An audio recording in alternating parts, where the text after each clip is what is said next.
Good morning to you all. Today is a very special day because today we are going to look at the costing and finance aspect of your business. And this was undoubtedly the most requested session of all the Do It Right series events that we had previously. Because let's be honest, we all want to be a small seed. We want to all plant a small seed so we can grow something big for ourselves. But then again, when it comes to finance and costing, we all get stuck a bit because it is a very sensitive subject and a specialized subject. So we needed someone that has that specialty within him to teach you all. So we brought in one of the best in Sri Lanka, Dr. Chaturaliyanage, holding a PhD from Open University of Sri Lanka in the field of microfinance and enterprise development. His MBA specializes in finance from University of Colombo, and his bachelor's is from University of Kelaniya, specializing in accounting. He holds 3 professional memberships from SEMA UK, Chartered Management Accountants Sri Lanka, and Project Management Institute of USA. He has over 18 years of experience in academia and industries at various management levels, as well as a management consultant and a trainer. His work spans across Sri Lanka, India, and the UK.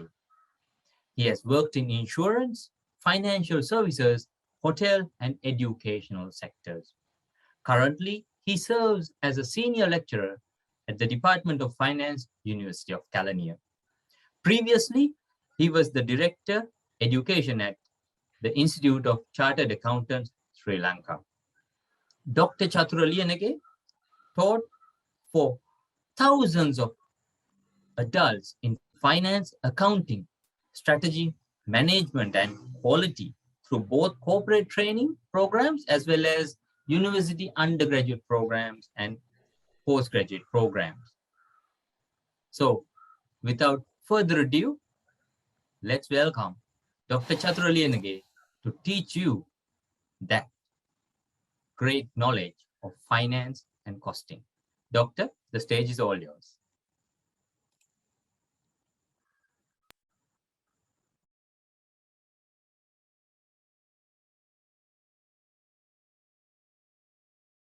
Can you hear me, Achinta?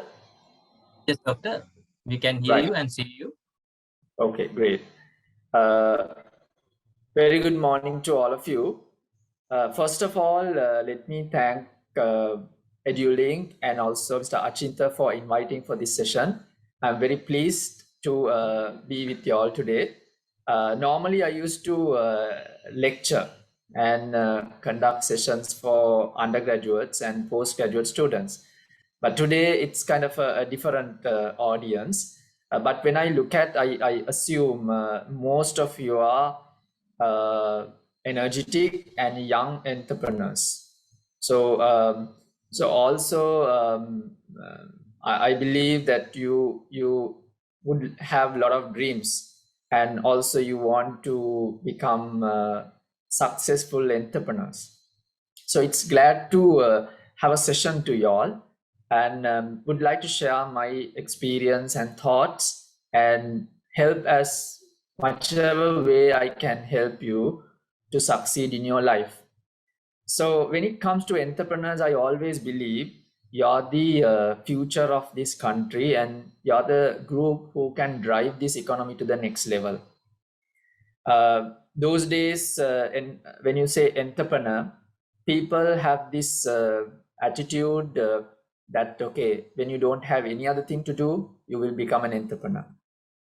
But now I'm very happy that things are changing, attitudes are changing. Even with qualified professionals, when I ask all these young undergraduates today, majority tells that I want to be an entrepreneur. Proudly, they say, I want to be an entrepreneur. And they don't want to work under another boss. So it's a very positive thinking, and I really happy to see that. So so once again, while I'm thanking for inviting me, I would I need to plan my session to the best of my ability to enlighten you on these financing and costing concepts. Initially, I was thinking, oh my God, how am I going to put all these things to you? There are so many concepts. It can be cost accounting, management accounting, financial accounting, corporate finance, so much of techniques, tools, and concepts.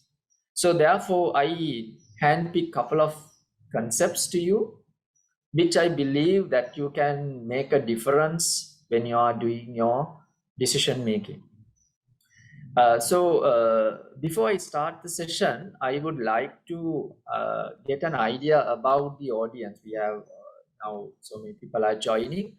So as the first question, I would like to just to put it into the chat. Because of the numbers, I don't want to talk it everyone because of the time is limited. Please just type your business, what kind of a business that you are currently doing, right? Or you would like to plan to do, right? So just put it into the chat so I can get an idea, and I can sometimes relate it when I'm explaining some of these concepts, right? Right. So so when you say costing, finances, like Ajinta correctly said, people are scared, people are nervous. They always think, my God, it's a very difficult area. I would blame to a certain extent for the teachers and the tutors, professors, to make this concept light and simple so that anybody can understand. If you look at the background in Sri Lanka, we have micro entrepreneurs, or simply the people who have businesses with less than 5 employees. Over 900,000 establishments. Over 900,000, that's a huge amount. Over 90% of our total businesses are very small. And they contribute more than 35% to the total employment force of Sri Lanka. So when the statistics were made, there are about 650,000 businesses which has only one employee. That's the nature. But just imagine if these businesses add at least one person to their business, our unemployment is resolved. So on the same time, we realize most of the businesses it starts within the first 2 years, it collapses. It's a high percentage. So one of the main reasons when we try to analyze why a business is failing in the first few years, main reasons I would highlight, they don't know how to manage their finances. Now, if someone says we don't have finances to start a business, I completely do not agree with that, because there are so many sources today. And as a country, Sri Lanka has higher percentage of access to finance even compared to many other third world countries and South Asian countries. It's not about getting finance. It's about how to manage this and run this business. I'm sure all of you want to be wealthy, very rich. So if I put some of these wealthy people in this world, I'm sure you have heard about this billionaires list. I'm sure you have actually explored this as well.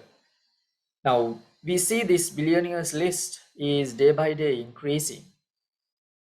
And I just Google in the morning uh, who to be the richest person, and it's changed on a daily basis, time to time. I'm sure you know who is this person. So I would like to put it into the chat that in your belief, who is the richest person in the world, right? Okay, so you can participate. So and on the same time, you can put questions. So in the first maybe an hour, I will talk about concepts and tips, and later I will open the forum for anyone to ask any questions. So I'm happy to answer your questions um, uh, from the knowledge that I have. On the same time, if I don't know anything, I will always find it and come back to you. Yes, I'm getting good answers. Like you all correctly said, it's Jeff Bezos, who is the owner of Amazon. And also, if you look at these top 10 entrepreneurs, you see the people like Elon Musk, Mark Zuckerberg, Bill Gates, some of the big names in this in the world. And if you look at their wealth of these individuals, if you look at their life stories, none of them have started with so much of inherited wealth from their parents. They have started at a lower level, at a very maybe very minimum level, sometimes below than our levels, but they have reached to the top of the pinnacle. So it's very important for them to understand how they have become successful. So one of the main things I believe, how they have managed their finances. If you look at an organization or an individual, if you believe that person is successful, but behind the story, the success is mainly driven how he has managed his finances. There are businesses that you have seen where, let's say you are going to office on a daily basis, you see some of the shops around you on a daily basis. Some shops you can remember, the boards, the appearance, you can see, you can remember them. And there are some shops that for the last, let's say 10-15 years, or the day from the day that you remember, the business is in the same size, uh, same color. Even if you are used to go and buy things, you see the same people who are working for the last 10-15 years. So the businesses is continuing as it is. But there are some businesses you have seen started in a very small scale. Over the few years of time, it has grown and become very large organization. Around the town, you see a couple of their shops, different brands, and also have gone to different regions, different districts. And also, even you have extend to go from locally to internationally.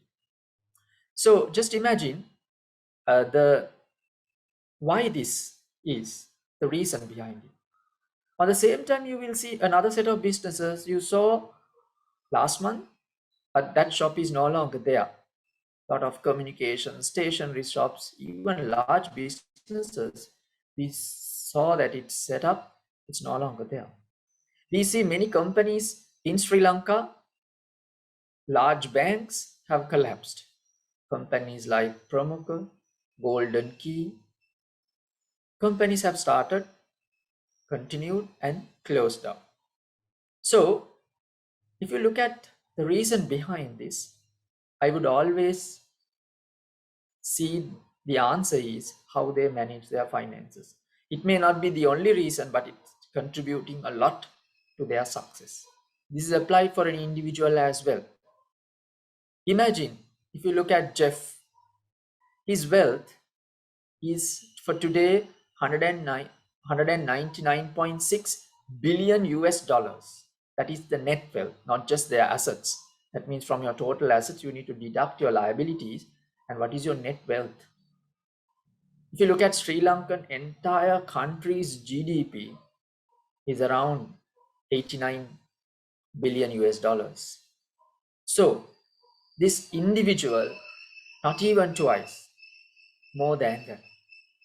Just imagine these large organizations. We have Fortune 500 companies, all these big names. All these companies, their turnovers, their profits is much more higher than our entire Sri Lankan GDP. To companies like Walmart, turnover is over 480 billion US dollars. And we are talking about 90 billion for the entire country net worth for that particular year, GDP. So how an individual becomes such wealthy entrepreneurs? And I'm sure you have big dreams and you want to achieve that. So how can we do that? In theory, let me quickly put something theory and come back to the practice. They say if you want to become successful businessmen or entrepreneurs, your core objective is to maximize your wealth. It's not just to increase profits. People think it's increasing profits. No, it's your maximizing your wealth. You look all the possibilities to maximize your wealth. And all these individuals have been able to maximize their wealth because they have followed these right financial concepts, whether knowingly or unknowingly. That's very important. So when you talk about these individuals, all these people are entrepreneurs. Have you seen any of these people in this list has become managers or working for somebody? No. Everyone are entrepreneurs. That gives you some motivation. So your aim is at a very high level. Unfortunately, none of the Sri Lankans are in this billionaires list. You need to have 1 billion US dollars of net worth. So it's not impossible. If you look at these individuals, their future, I see some common feature. That is, not only they manage their finances, but they see the future. They see the future and they invest in the right place. I will discuss this in investment decisions as well. Because they invest in the right place, today they have achieved what they want to achieve. Because they have seen the future. They are visionary leaders. So if you can see the future and if you invest now, by the time when the time comes, you are the leader in that game and you will be successful. Others will follow you. You always get the benefit of being the first. And all these individuals are like that. Whether it's Bill Gates coming with the Microsoft operating system, but being the Mark Zuckerberg, the fourth richest person in the world. He became the youngest billionaire, and now he is the fourth richest person in the world, introducing Facebook to the world. And when it was introduced, nobody thought that this is going to be the future, and he saw that. Electricity, electric cars, Tesla, Elon Musk to be the richest person a few months ago. Now he's the second rank. Simply, he saw the future. So all these things comes even if you look at Apple phone. Today, the Apple is at this position because Steve Jobs saw the future. So like that, you always need to think for the future and manage your finances accordingly. So it says, if you want to become financially successful or wealthy, you need to take three important decisions. Three important decisions. Anybody would like to comment, put it in the chat, that what kind of decisions that you need to take in order to become wealthy or to maximize your wealth. Let's see, right? So I see people are from different industries, people are from different businesses, so nice to hear that. people from agriculture, farming, virgin oil, fashion, and exporting wood, educational toys. Very good.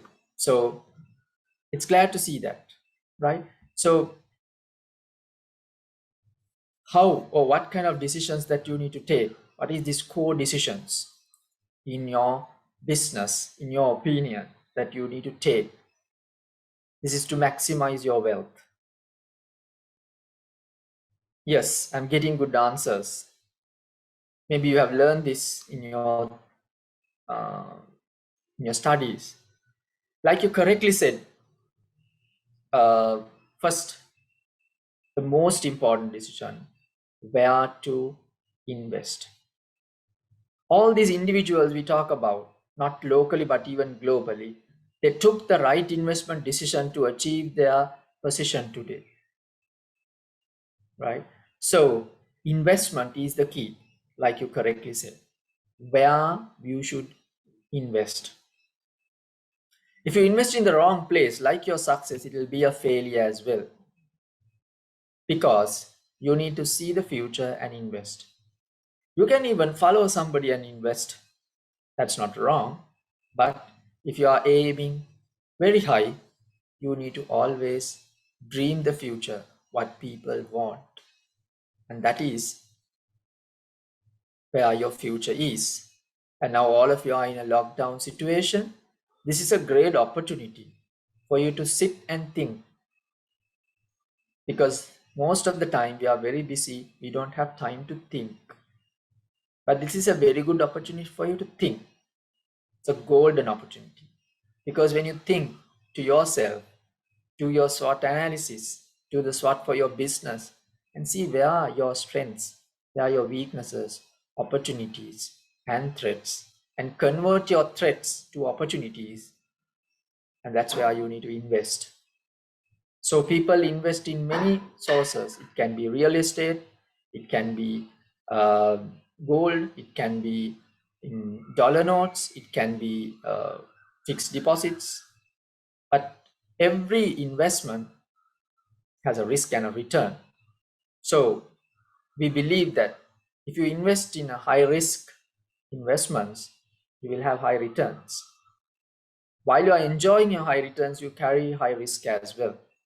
So investment is a key decision.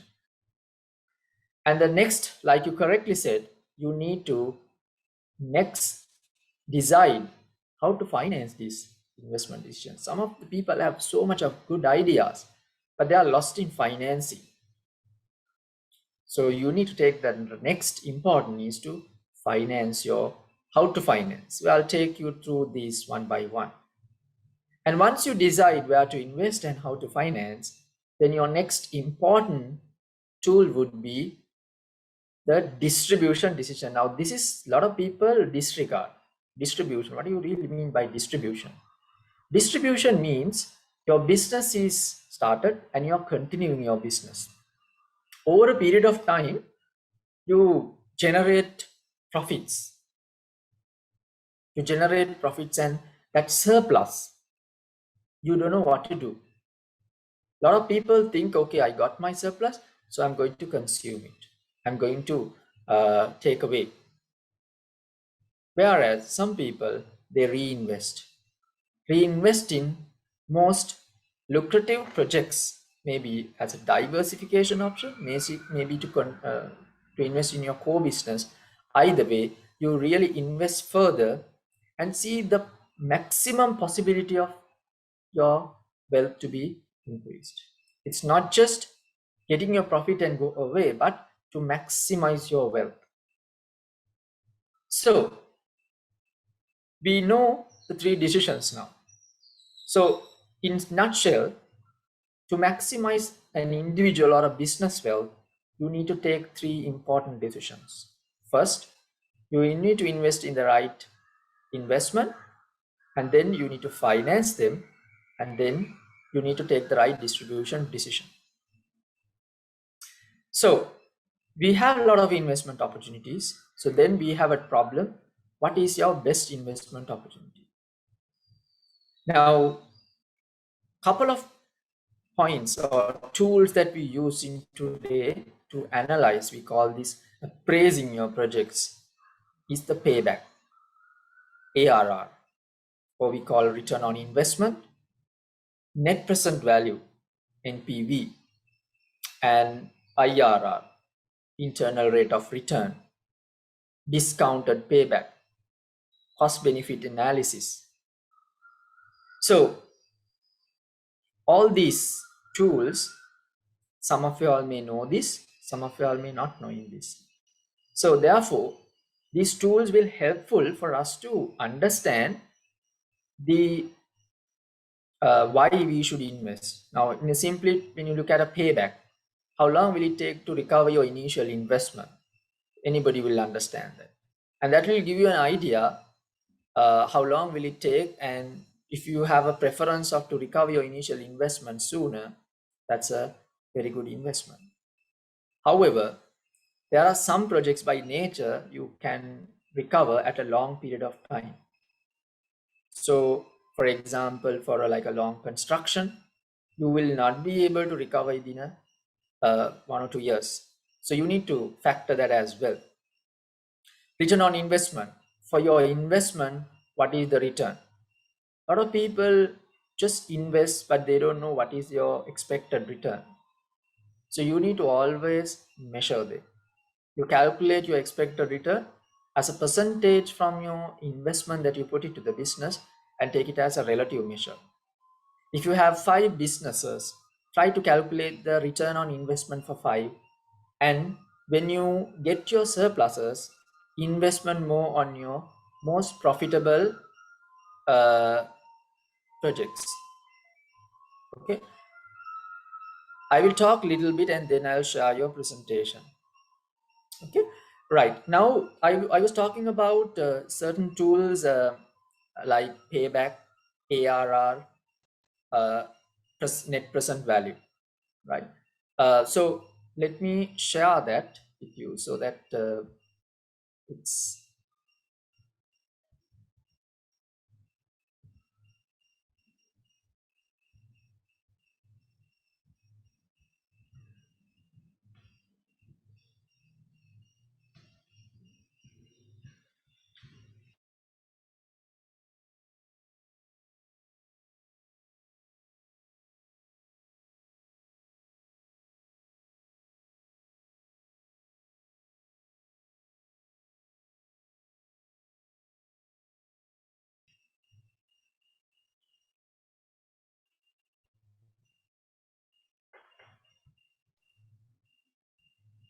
We can see the screen now. okay, great. Right, so I was talking about financial management and the core objectives. I'll quickly run through them. And as I told you, the main objective is to maximize the wealth of the shareholders or the owners of the business. And to do that, you need to rightly take your investment decisions, financing and distribution decisions. And when you talk about investment decisions, like I said, you need to think about the risk and return. And also, you need to evaluate your project. So I was talking about these tools, how it will help you to analyze these projects. So we talk about payback and also return on investment. So return on investment will help you to measure the profitability of a project. NPV, net present value. Now this is a concept which I'm not going to talk a lot now because of the time. It is where we see in the real world people forget that there's a time value for money. What do you mean by time value for money? For example, if you are getting 50,000 next year, and then year 2, year 3, year 4, like for the next 4-5 years, having 50,000 in year 1 is completely different to having 50,000 in year 5. Why? Because there's a time value of money, especially when the interest rates are high, when you have high inflations, the possibility what you can do from that 50,000 is going to be reduced. So simply the time value has an impact. So when you're analyzing things, people forget Even when you are deciding your business, you forget this time value. So the payback canal will not give you a right answer if you ignore this time value. So this net present value will help you to analyze your figures by connecting your cash flows, future cash flows, with the timelines or time value of money. So to do that, it's another process which I'm not going to spend a lot of time, but I will share at the end of the session. I have put several of my videos to the YouTube for you to learn, and you can listen to them and see how this time value account for a project. And believe me, it will give you a lot of sense, more realistic answer than ignoring the time value of money. And also discounted payback. Now I just said when you calculate the payback, we ignore this time value. So the discounted payback is a concept where we account for this time value when you are calculating the payback. So all your cash flows that you are going to get in the future, you convert into the we call the discounted. We account for time value and then you calculate your payback, which is more realistic, right? So apply this time value, you can do a lot of your decisions can be more accurate. And there's another tool we see in these appraisals or evaluating projects, the internal rate of return. We call this IRR. What do you mean by IRR? Doctor, are you going through the presentation? Because we can see only the last slide. Can you see the investment decision? I think you have shared the wrong video. Yeah, the presentation. Otherwise, we Hold can on. see the Let me share again.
now. Okay.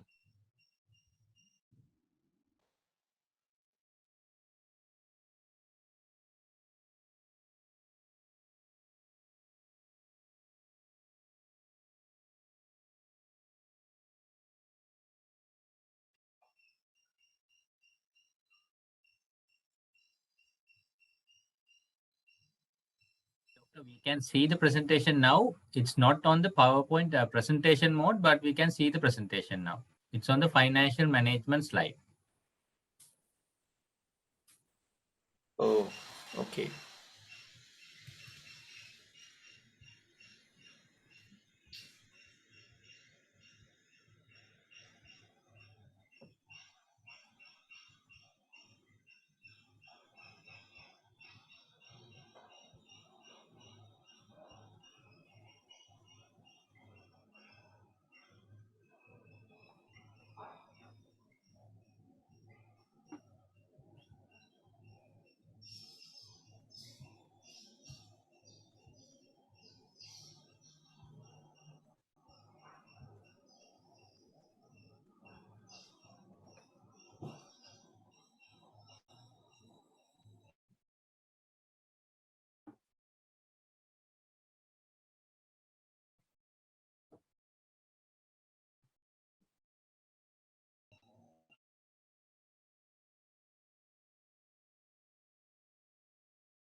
Okay, can you see the slide investment decisions now?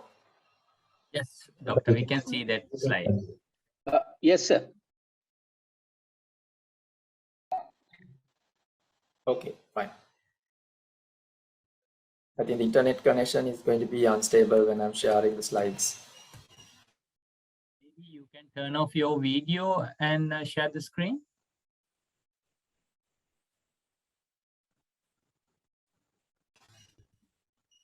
Right, now as you can see, there are techniques that we can use to evaluate a project. And some of these projects are payback, return on investment, net present value, discount payback, and internal rate of return. Right, so all these tools will help you to evaluate a project. And highlighting about the IRR, it is the project, or we call this, when you are calculating the net present value, we normally calculate by using, we call this cost of capital. So we discount all your cash flows, future cash flows, using this cost of capital and arrive all the present values. And then we calculate the net present value. So this is another technique we used in the real world to appraise project. It's an internationally accepted tool. Now, when you calculate the present value, then you can even go to the IRR, where the cost where your NPV is zero. The cost where your NPV is zero.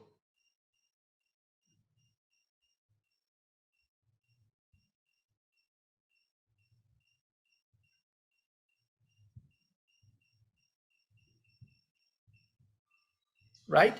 So, right. So moving on, now you have decided where to invest in a company. You know how to use a couple of tools to decide your best project. Once you decide where to invest, the next important decision that you need to take is how to finance. Now, if I ask you, there are so many financing options in the world. There are mainly two sources. One, you can put your own money, you call this equity, or the other source is debt. You can finance from an external party. The biggest concern is getting finance.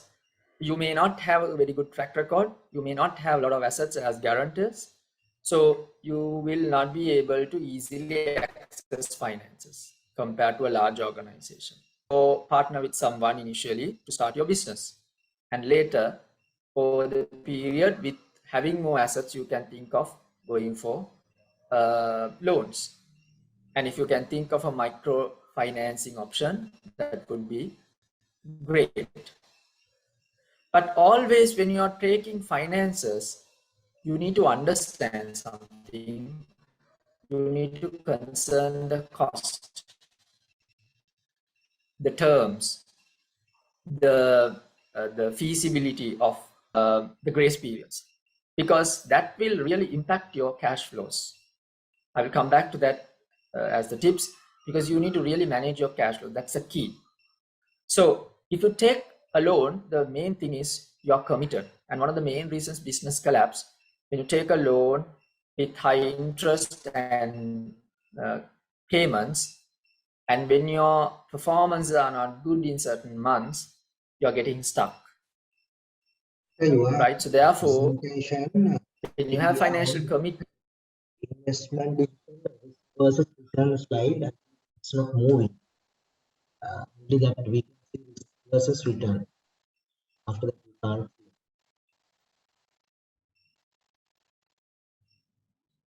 right? Okay. So I'll just quickly discuss, because more than slides, I think it's audible properly. So otherwise it will get stuck, right? So I will discuss more. Right. So so therefore, when it comes to financing, it's very important that you need to take the right financing source. You need to understand the exact cost of it. right? And the benefits that you're getting. The main concern when it comes to finances are you are committed, because of this commitment, you will be not in a position sometimes to continue your business when you have financial shocks, especially when your performances are not good. You will find it difficult to manage.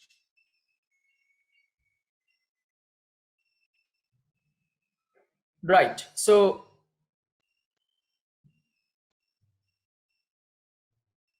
now when it comes to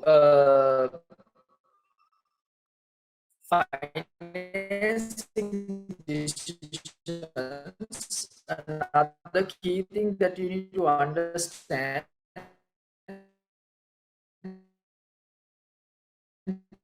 the ownership.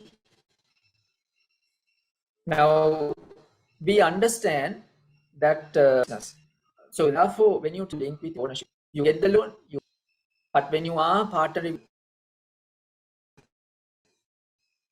because he or she is going to be partner with you, and they'll be connect with your decision making, so it'll strain when it comes to future decision making.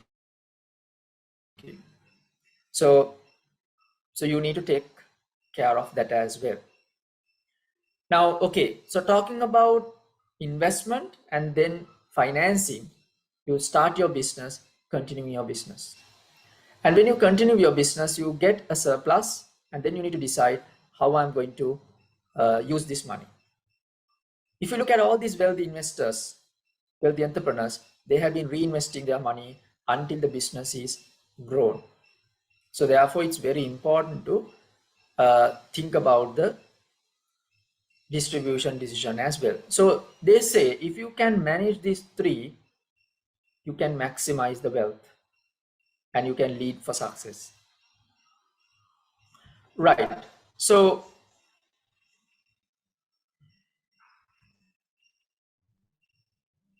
now I quickly take you through about accounting techniques. Now, when you say accounting, Achinta, can you see the slides that I'm sharing now? It has frozen, doctor. That's the problem. It has stuck on investment decisions. Is it? Yes.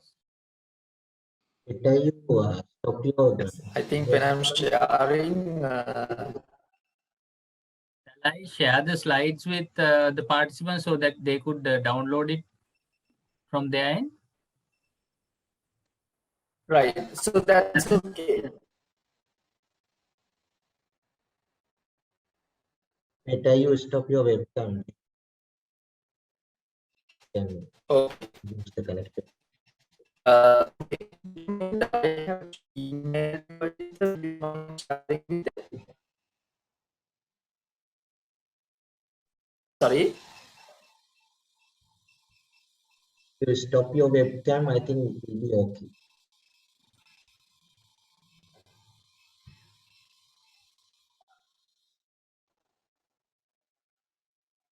Okay.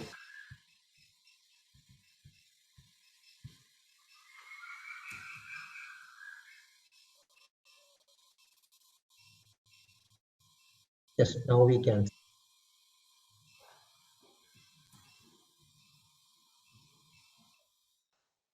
You can see, right? Okay.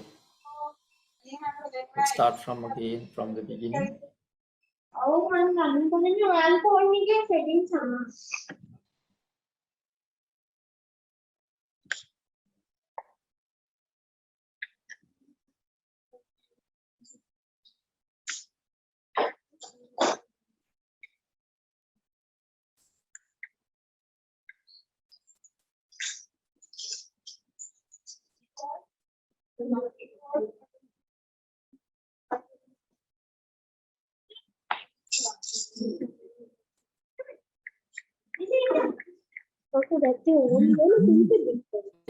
I was talking about accounting. So accounting can be tax accounting, public accounting. So all these method,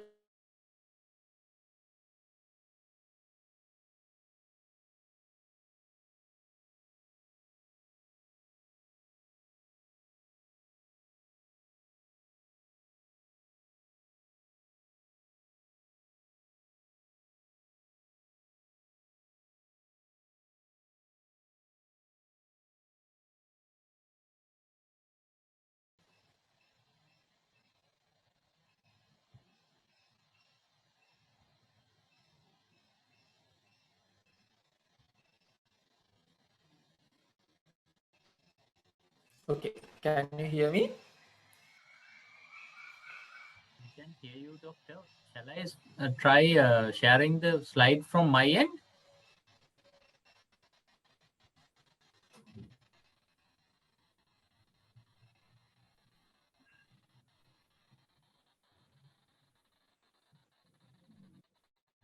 Yeah.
Seems like there's a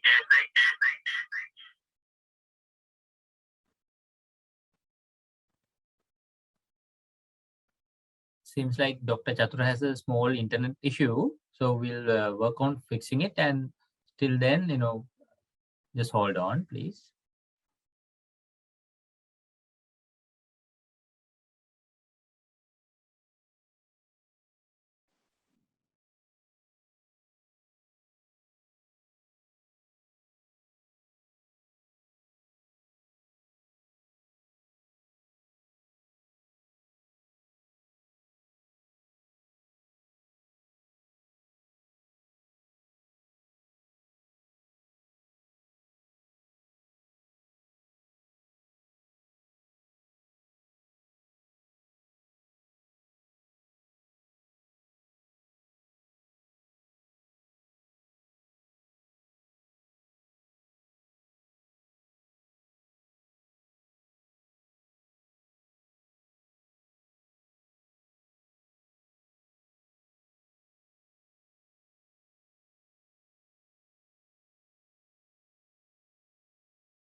Okay, can you hear me?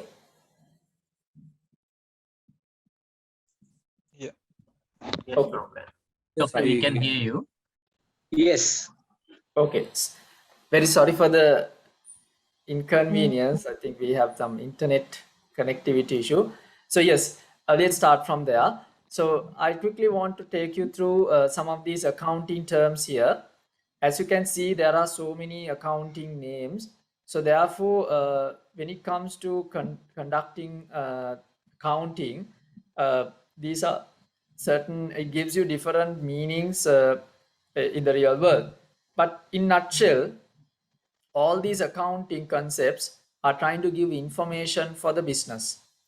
Now, if I look at Sri Lankan context, uh, when it comes to these very small businesses, majority of these businesses do not conduct any records, financial records.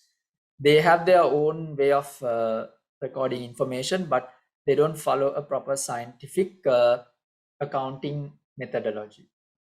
Now, if I may ask those who are having your businesses, please uh, raise your hand who manage or who conduct accounting information, where you prepare financial statements in your organization. Those who are preparing financial statements, proper financial statements like income statement, balance sheet, cash flow statement, things like that.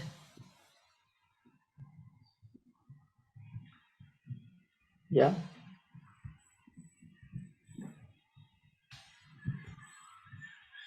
So if you look at, some of you all have preparing this because it's a legal requirement. So I see a lot of people prepare this, but are they really useful? Have you really used those information for your business purpose is a question. Now keep that in mind when it comes to managing financial statements or preparing them. One of the key things that we need to understand is the benefit of it. There's no point of just preparing for the sake, but we need to clearly understand why we do that. So if I go to the next slide, you may see the accounting. When it comes to accounting information, there are so many users. There are external users, internal users. I'm mainly highlighting the owners like you all will help you to take decisions. Because if you really prepare accounts, you can get an idea where your financial status today. How is your financial performance? How is your cash flow situation? You can use couple of ratios even to measure the relative profitability, the liquidity, your stability, and there are so many ratios you can use, even the efficiency. All that will help you to get an idea where your business performance is. So it's good if you can do that in the with a more objective way rather than just for the requirement. So if I take you quickly to the next slide, I have highlighted you accounting has the main statements. So each statement will give you information, different information. For example, income statement will show the financial performance of your business, and the statement of financial position, what is your financial strength for a given date, and cash flow will tell you what is your cash inflows and outflows of the business, and are you going to have a shortage. All these you can convert even for the budgeting purpose for the future, and you can plan, okay, what is your expected performance, what is your expected financial position, what is your expected cash flow performance, and see whether your budgeted figures have been achieved in the when you get your real financial facts. And then you can really see where are your problems, how you have gone wrong. So you can use it objectively for your organizational requirements. But if I take you to the next slide, which is a different version of accounting, we call management accounting. So keep that in mind. This is very important.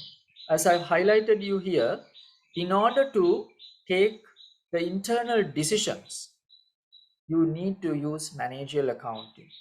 Financial accounting is mainly for the reporting purposes, but when it comes to decision making, any kind of a decision making, you need management accounting. So you need to actively use them in order to take decisions.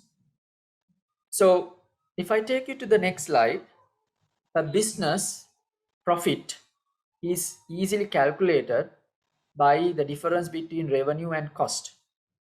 So we call this profit is mainly contributed by the income and the expenses. So here you can see the income is coming up with two components, that is the price what you are charging and then how much of volume that you are going to sell. So if you think that your price is very competitive, then you should not increase the price because it will impact your entire sales revenue. On the other hand, you can increase the sales volume and increase your expected revenue. But if both are tough, then you need to highly concentrating on the cost part. So cost is again have to be very careful. You need to see what are your core cost, what are your direct cost, which will be directly connecting with your profit, and you need to cut down as much as possible the overheads that you are not going to value add for the product. So there's something called value chain analysis where you can see what are the costs that which are going to value add to your business, to the customer, what are the costs which are not going to value add to the customer, and really see and eliminate this non-value adding cost and concentrate on your value adding cost only. So this exercise or re-engineer this process will help you to see what are your core costs and what are the unwanted costs. So in the next slide, I have just shown you a picture of different cost classifications. In terms of behavior, we need to understand how the cost behave, how it perform. So the cost which is not changing with the activity level, we said fixed, and then we have variable, mixed. And in terms of nature or traceability, we have direct and indirect. And in terms of external reporting, we have product period cost. And for decision making, you have sunk opportunity cost, marginal cost, incremental cost. All these costs will give you some idea about your costing process. So, simply, if you go to the next slide, a business can be classified their cost in terms of function like this: production, admin, selling and distribution, and finance. But if you go to the following slide, it will give you how the cost can be calculated in terms of the nature, whether it's material, the labor, and overheads. These are the most three important component of a cost. And the material labor is most of the time very direct. It directly absorbed to your cost. But overheads is all the indirect cost. So it's not easy to directly absorb to the cost. You have to be identifying different bases to manage the cost. So if I take you to the next slide, it's a simple example for you to understand this hand sanitizer, how this raw material cost is coming up and where the labor cost is coming up, and then all the other costs which I'm not talking about, material and labor, highlighted in the overhead cost like maintenance, insurance, depreciation, factory cost, rent, and also the management cost. So all these costs will give you to get an idea about the cost of the product. So if you look at the next slide, this gives you an idea how to calculate the cost of a product. As I highlighted, it's the three components of the unit cost refers in material cost per unit, labor cost per unit, and overhead cost per unit. And therefore, it will help you to convert all these cost figures to a final cost per unit. And basically the profit is the difference between the selling price and the cost per unit.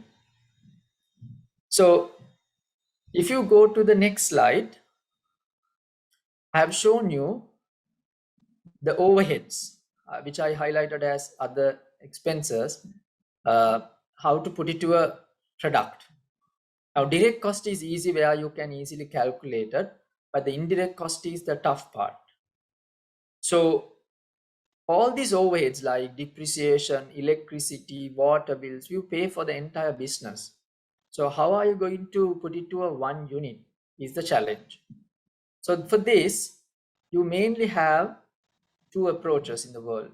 One we call the absorption costing, which you can see, which calculates the cost per unit in terms of different appropriate bases. Because of the timeline, I'm just taking you through, but these topics you can even type. There are so many videos in YouTube to learn absorption costing, but this is a more traditional approach. The next slide, what I'm trying to take you through is how this absorption costing, instead of going through the absorption costing, how this cost can be used using an activity-based costing method. Now today it is very successful because here we are trying to calculate the cost based on activities. So we see today products are more customized. So based on your requirement, your entire production and this process, you break it into activities, and the more you consume certain activities, you give a higher cost.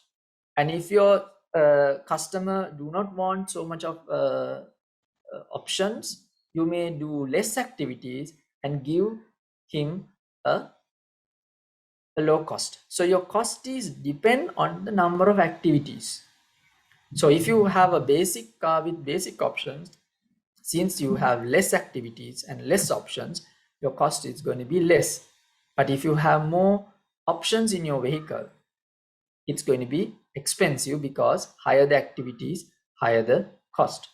This applies to a phone, this applies to a computer, this applies for many products we see around. So if I take you through the next slide, this is just to give you an idea how this cost is going to behave. So as you can see here, there are costs which will directly change with the activity level. We call variable cost. So higher the activity level, higher the cost. We also call this direct cost. Things like hourly wages, raw materials, commissions and all. Where the fixed cost which will not change with the activity level, it will be fixed. However, there are also certain costs where you have both these options. You have a fixed component and also the variable component. So when you have both, you are going to have semi-variable cost. And also you have step fixed cost in the long run of a business. Now let me take you through the next slide of using this cost. You can carefully go through these slides once the session is over and try to understand what I'm trying to point out. So here the total cost, as you can see, is a combination of variable cost plus the fixed cost. And it is calculated by the number of units into per unit cost. And in management accounting, there's a nice word called contribution. This contribution will give you an idea that is the selling price minus the variable cost. Because the fixed cost cannot be controlled in decision making, we need to always consider about the contribution than the fixed cost. So contribution is the selling price minus the variable cost. So this gives you an idea about the break-even point. Now, if you look at the break-even point in the next slide, I have given some scenario, which I'm not going to take you through the entire numbers. It show you the sales volumes, variable cost, fixed cost. Break even in a simple context is the point where your total revenue is equal to total cost. In other words, at this point, you don't get any profit or loss. So when you are running a business, always you should know what is my break-even point. If you know your break-even point in number of units or in value, then you are not going to prepare financial statements on a daily basis. You can see your performance. Let's say you are running a bakery. You can see, okay, how many bread that you need to sell in order to be break-even. Now in this chart, you can see I have shown you some figures for the number of sales from the left, and when the number of sales are increasing, in your right side you have calculated the profit, and this profit is from a minus figure, it will going to be positive. So when the units are increasing, your profit start reducing.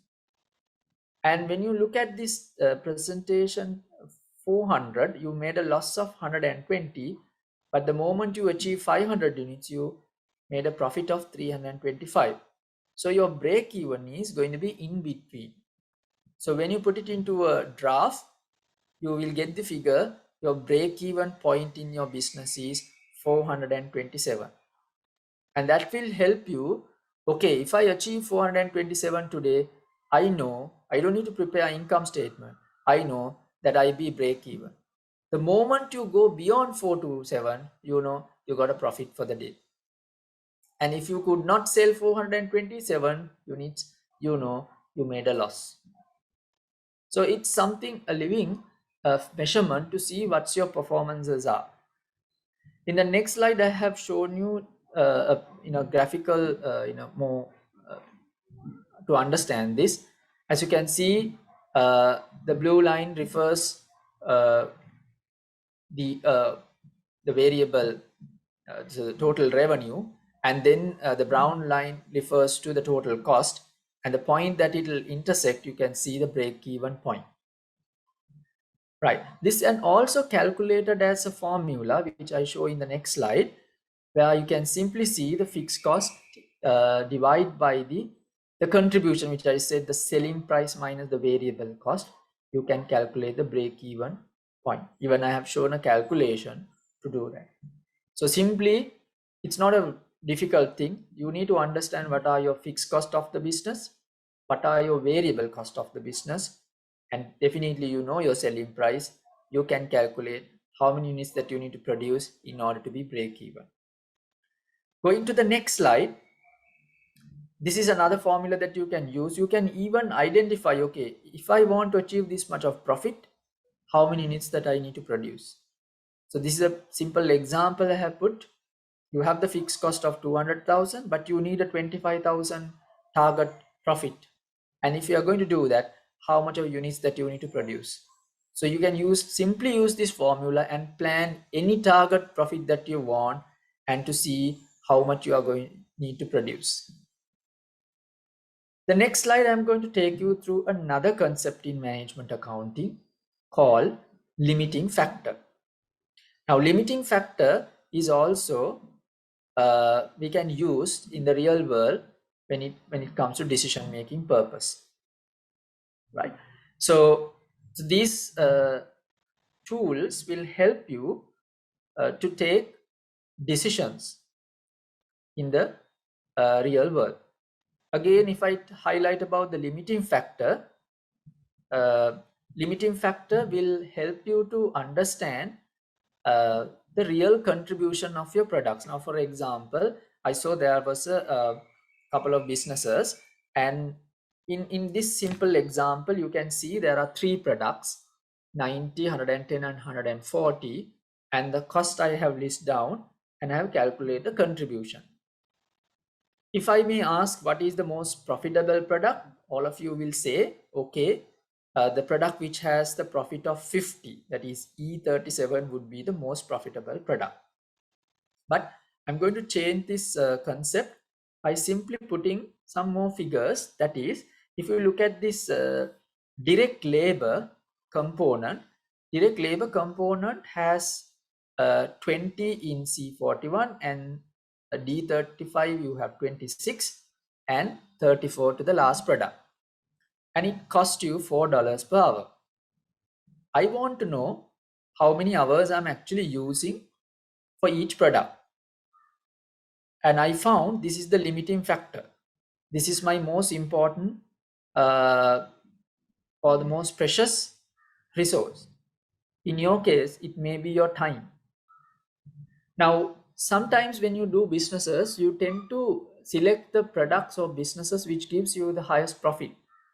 But this is another way of thinking.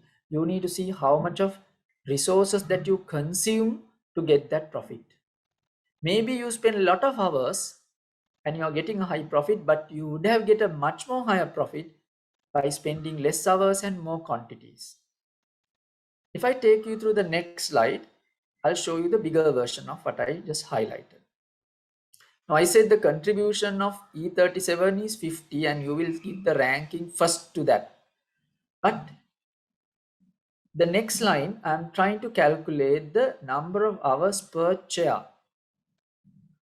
Okay, these wooden items, how many hours that you spend. So you can see 5, 6.5 and 8.5 is spent. Now to achieve 50 let's say dollars of profit contribution, you spend 8.5 of your limited resources. And then I calculate the contribution per labor hour.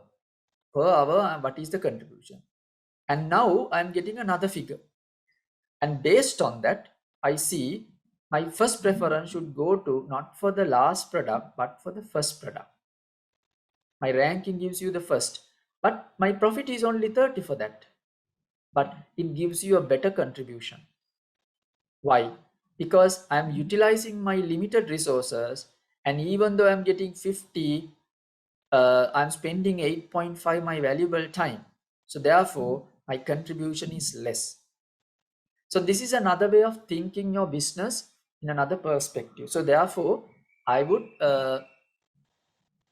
keep it for you to analyze and apply this limiting factor in your business. The next slide, I will take you through the vertical analysis that you can apply for a business when you are trying to analyze your financial performances and to understand your pain areas. You can even type vertical analysis and you can see the YouTube videos of how to do in-depth calculation. Because the time I will skip. So the vertical analysis is one option. In the next slide, I have shown an example of a vertical analysis and to understand your pain areas, to understand where are your problems in your business over the years. At the same time, I will take you to the next slide, the horizontal analysis. It tells you the analyzing the business in another perspective. So again, I would recommend for you to learn this and use that for your business purposes. And the next slide, I'll show you an example of a horizontal analysis. So you can see the trend over from 2016, 2010, your 100% has gone for 115, 134, 130, 134, like that. You can see the trend of your business over a period of time. So these concepts, it's good if you can further study and apply to your businesses. You can see where it works. And if I go to the last slide, I want to take you through some of the key tips that I want to use in your business. The first thing what I see, the biggest failures on the business is people want to start in a big way. But my recommendation is always start in a small way so that you won't go wrong. But it doesn't matter that you should think small. You have to always think big. But the most important thing is you have to always start in a small scale. Don't go for very high expenses. Don't go for very high assets initially. Think of small way, but always dream big. And the next point I want to highlight, red ocean to blue ocean. What do you mean by red ocean to blue ocean? Quickly, if I highlight, red ocean means the competitive environment that you are working. It's always fighting with each other, running behind competitors for differentiating yourself, your product, and going to the market. it's always tough because it's a war zone. But the blue ocean is completely going away from your existing domain to another domain, which you can capture a new market. That does not mean that you are going to deviate from your business. In the same business, you have to see the oceans which are blue, calm, where you have the potential to go. For example, to highlight this fact, if you take the Mobitel was not much performing compared to Dialog. But then they realize, they select this product Upahara, and they come up with a completely a new segment, and they became the #1 in terms of postpaid at a very small period of time, postpaid lines, by getting this new product. So you are in the same telecommunication industry, but you need to think creatively, look for different oceans where you can capitalize your business. And another key thing, manage your cash flows. This is a very important thing. When it comes to businesses, you need to keep that in mind. You always have to separate your business to your personal life, personal cash flows. Because if you're trying to combine it, you will never be able to see the segregate your performance, and you don't see how you need to take it forward. So always separate your business from financial, maintain separate accounts, treat them as a separate business, and take decisions. Another key thing I want to highlight, cash is not the profit. Today, a lot of businessmen think the cash is your profit. The moment you get some cash, they think this is my profit, and they invest, they basically consume, and they don't know what to do about it. But always calculate your profit separately. So you need to understand these two concepts. That will help you to take always the right decision. Otherwise, you spend all your cash, you think that's your profit, ultimately you can't continue your operation. Liquidity and profitability. When it comes to businesses, these two are the key. If you invest more, if you think of always profitability, you are going to compromise in your liquidity. Liquidity means the cash that you have to run your operation. Profitability is the return that you are going to generate. If you invest more, you will have more profitability, but then it will impact your liquidity. So successful businesses is all about how to manage. You can't have only liquidity, because you need to always honor the short-term requirements and forget about the profitability. But on the same time, you can't have only profitability. You need to manage your cash flows and run your operation on a daily basis. So managing these two are the core. And there is no ratio, okay, this much of liquidity, this much of profitability. That's based on your success. And always maintain financial accounts, objectively analyze them, use ratios. There are so much of videos explaining ratios about how to calculate, how to measure, how to understand where your problem areas are, what areas that you are spending more money. And then you need to understand, okay, what is the efficiency levels, what is the future stability levels. Use those ratios, then you can understand where your business is heading. The last point that I want to highlight is, today people, when you ask how much you want to, how much you can save, you can quickly calculate what is your main income options, and you calculate, okay, this is the amount that I'm going to get, and then these are my main expenses. You calculate and say, okay, I can save this much for a month. Maybe when you do your revenues and deduct your expenses and see how much you can save, that's a way that we use to calculate our savings. So if I ask how much you save, okay, you see your savings, deduct your expenses, and okay, I save, let's say 30,000 a month. But the ideal way, like the Warren Buffett said, first you need to think how much you should save. Maybe you need to plan, okay, I am saving 50,000 for this month. Your starting point has to be deciding. It should be a sensible one. It should not be an unsensible one. But save the amount. You need to fix that. Okay, to achieve my savings, what are my expected revenues are? Okay, I'm getting 200,000 of income, right? So for me to save 50,000, I'm getting an income of 200,000. I need to spend only 150,000. I can't spend more than 150,000. right? So that's where you need to think, okay, you need to be fixed, keep your savings away and manage from your existing money. First, you need to decide your savings and plan that amount. However, it may sometimes impossible. You may have more expenses. Then either you need to cut down your expenses or increase your income. However, whatever happened, you need to freeze your savings first and invest on that, right? So in that way, he believes and he says you can make a difference.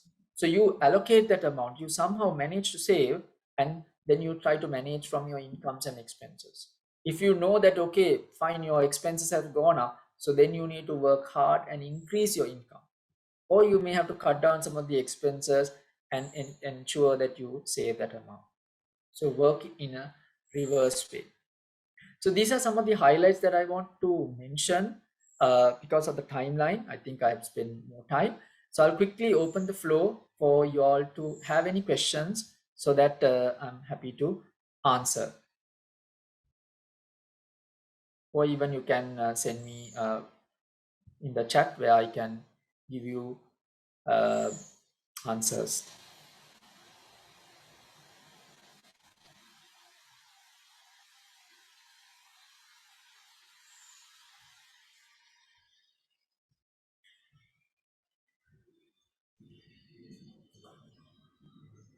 One can unmute themselves and ask the question, or they can put it onto the chat so that Dr. Chatura can answer your questions.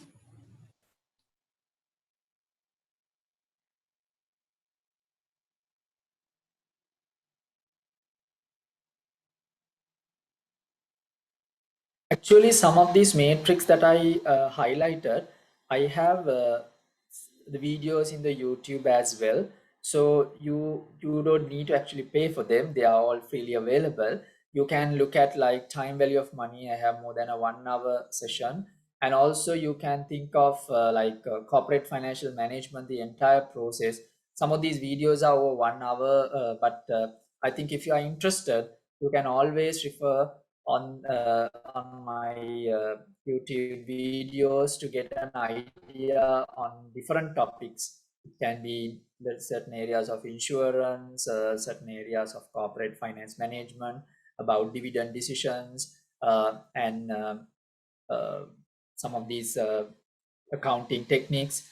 I'm actually looking forward for more concepts in the future, which is in a small scale videos, which will be easy for you to understand and analyze. So I'm actually planning to do more. So with the timing, in the next couple of weeks, I will be doing that. So you can always subscribe and learn the new some of these topics that I'm putting to the YouTube and learning.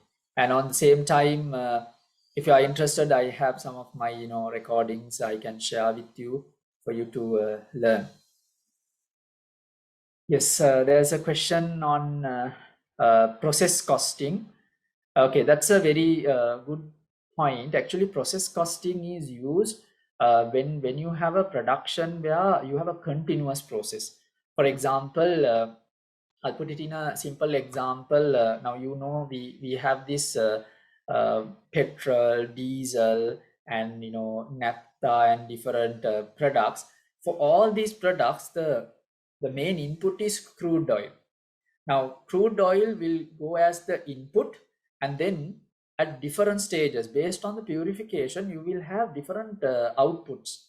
So you have an input coming as the crude oil, and maybe the first purification, second purification, third purification. The more you purify, more you go from one process to another, the cost is going to go up. So that's why the diesel is very at a cheaper price, but because it's processed more, it's going to be petrol, right? It will be more purified and use some of these airline fuel. It will be more expensive because it's further processed. So at the early stage, we will have kerosene oil, even naphtha, where you use for like tar and all these products are coming from the same process. So the process cost is helpful. When you have the first process, if some product is going out, you can calculate the cost there. If you go to another process, the second process, your input for that process is going to be the output of the first process. The process 2, your input is going to be the output of the process 1.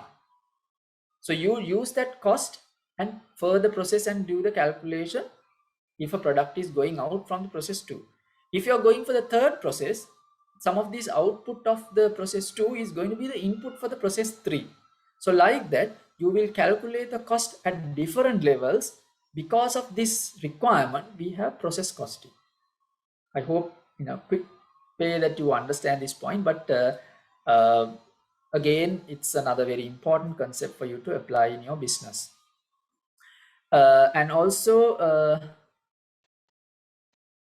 what is the best way to accommodate ever-changing exchange rate into costing when you plan out selling price for the next 12 months for a given item? Okay, I think that's a good question when it comes to businesses.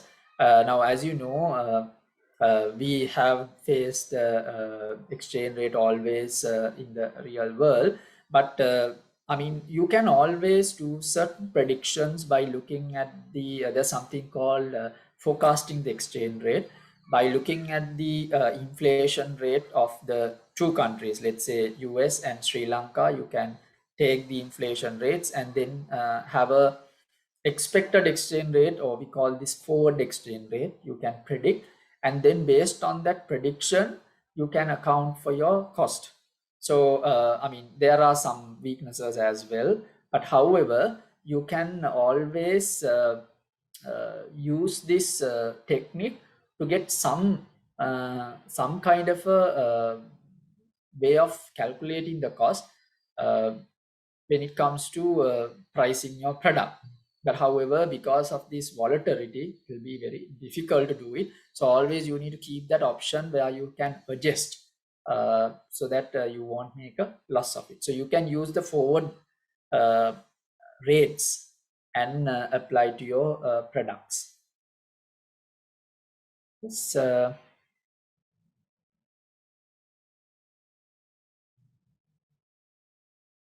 any other questions?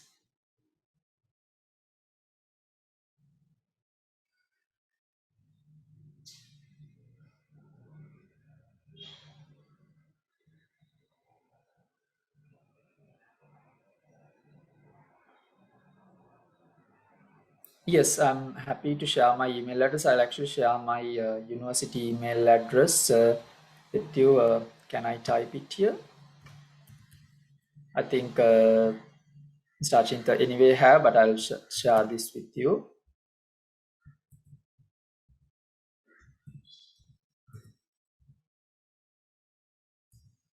And I'll share my personal email address as well.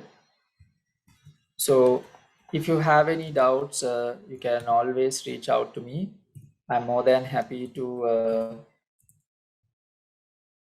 share whatever I know in your to help your businesses.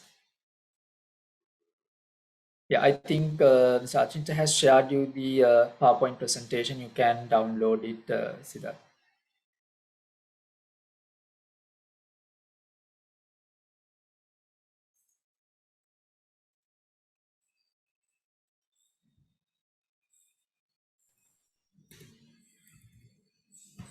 Anyone who's having questions can unmute themselves and ask the questions also.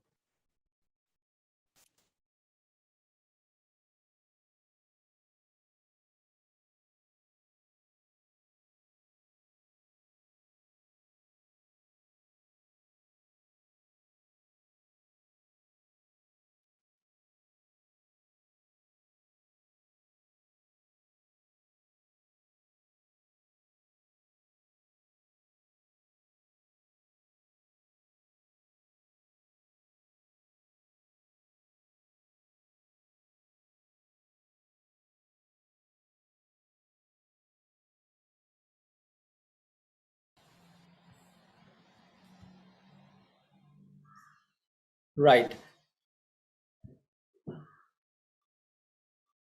Right. Okay. So I think you have got some idea. I'm sorry with this connectivity issues that I could not have the smooth continuity. Try my level best to highlight some of the key concepts. But I know for a fact these are, hourly, sessions where you can do with calculations and then apply it to the real world. But I think the message that I want to highlight is. There are a lot of concepts available, and if you have not thought about these concepts, they are very practical to use for your businesses as well. So it will be in theory, but I'm sure you can use it. And this message is to tell you that there are a lot of tools available in outside, so you can use it and apply to your business and make a difference. So that's the message that I want to tell you. So I just put only few concepts and tools, but there are so many tools that you can watch and learn and use that. So if you have applied even one tool for your business and make a difference, I'm happy, and I'm justifying my time. So I think thank you very much for your patience. Achinta. Yes, Doctor. Amidst technical difficulties that Zoom and all these technological platforms bring into today's context, it was a very insightful session into absorption costing, activity-based costing, getting your break-even point right, all these things that every one of us who's running a business or a startup needs in today's context. So it was a mind-blowing session for me personally. I was taking down notes here and there because I've never heard of these things. I'm not a finance person, mind you, and I know most of the people who are participating today are not finance people. As you correctly said, Doctor, we need to bring in these concepts if we are to be profitable in this real context of today's world. All these factors coming in, as one of the questions was correctly asked, how can we factor the ever-changing exchange rate of the USD to LKR? These are things that, financially, if you know the correct concepts, we still can be profitable. So thank you, Dr. Chatura Liyanage, for coming on board the Do It Right series that Edulink International Campus organizes each month, and teaching our entrepreneurs how to get their costing and financing done right. So I've shared Dr. Chatura's YouTube link also, so that anyone can go to Dr. Chatura's YouTube and learn the concepts after looking at his videos. Dr. Chatura very kindly shared both of his emails, the university email as well as the private email of his. So do reach out to him, because he's one of the best people in the island to get your microfinancing and financing done right. So with that said, it has been a very insightful session. So let us all wind up today's session. Thank you, Dr. Chatura, for accepting our invitation and gracing our occasion. Even amidst a lot of technical difficulties, you managed to get the session done. So let's all thank Dr. Chatura for sparing his busy time with us, and hope you all have a great day and stay safe. Thank you. Thank you very much, Atin sir, and thank you for everyone, and stay safe. Bye.